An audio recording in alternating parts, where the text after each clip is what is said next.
धर्म और आध्यात्म की नगरी महाकुंभ इस समय अगर कहा जाए कि साधु संतों के लिए आने का एक विशेष स्थान बन गया है, जहां पर वो साधना कर सकते हैं, तपस्या कर सकते हैं और शाही स्नान तो वो करेंगे ही। इन सब के बीच में अजब गजब बाबाओं का आना भी महाकुंभ में देखने को मिल रहा है। चाहे हम बात करें रुद्राक्ष वाले बाबा की और चाहे अब हम बात करें ई रिक्शा बाबा की। जी हाँ, चौंकिए मत, महाकुंभ में ई रिक्शा बाबा भी इस समय धमाल मचाए हुए हैं। आखिर ई रिक्शा बाबा धमाल क्यों मचाए हुए हैं? दरअसल ये जो उनका ई रिक्शा है उसके अंदर चलते हैं और इस ई रिक्शा के अंदर सारी सुख सुविधाएं भी हैं, यानी कि उसमें बेडरूम भी है, उसमें लाइब्रेरी भी है, उसमें किचन भी है। तो ई रिक्शा बाबा दिल्ली से चल करके महाकुंभ पहुंचे हैं। एक लंबा सफर उन्होंने तय किया। रास्ते में उनके सामने परेशानियां आई तो उनसे जूझे, लेकिन उसके बावजूद भी उनका जज्बा कम नहीं हुआ। तपस्या करने के लिए महाकुंभ पहुंचे। अब महाकुंभ में तपस्या करने के लिए जब वो पहुंचे तो आखिर उन्हें किस बात पर गुस्सा आया, आखिर उन्होंने क्या चेतावनी दी, वो चेतावनी हम आपको बताएंगे। लेकिन उससे पहले हम आपको ये भी बता दें कि महाकुंभ में जो ये बाबा पहुंचे हुए हैं, इनका नाम है ओम, यानी महंत ओम के नाम से जाने जाते हैं। और महंत ओम ई रिक्शा बाबा के नाम से क्यों फेमस हुए, उसके पीछे बड़ी दिलचस्प स्टोरी है। तो सबसे पहले आपको बताते हैं कि बाबा का कहना क्या है। हम वो यहाँ से दिल्ली से यहाँ आने में करीब 12-13 दिन लग गया।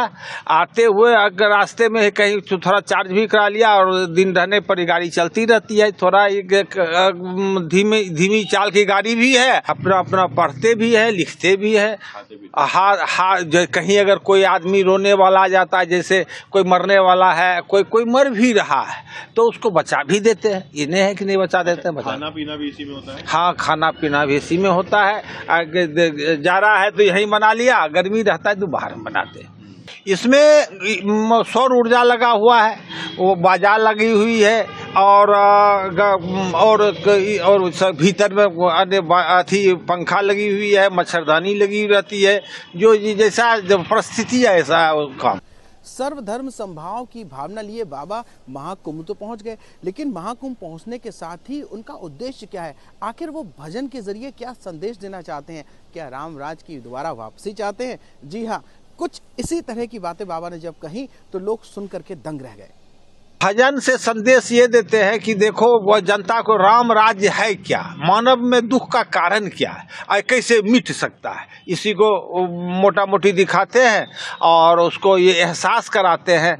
ये जाति तो कहीं जाति का आता है, जाति तो पुकारू नाम है। हाँ, ज्योतिष भी देखा है। जब मैंने पहले कुरान को पढ़ा, कुरान पढ़ा तो उसमें मैंने समझा और वह उसी में जाकर ज्योतिष का विरोध था। किसको छोड़ो, जो अल्लाह करेगा वो होगा, उसको मत देखो। तो तब हमने ज्योतिष को देखा, अध्ययन करने लगा, ज्योतिष किया, उसमें स्टोन पत्थर का भी अध्ययन किया, उसको प्रयोग किया, देखा नहीं काम तो सब करता है।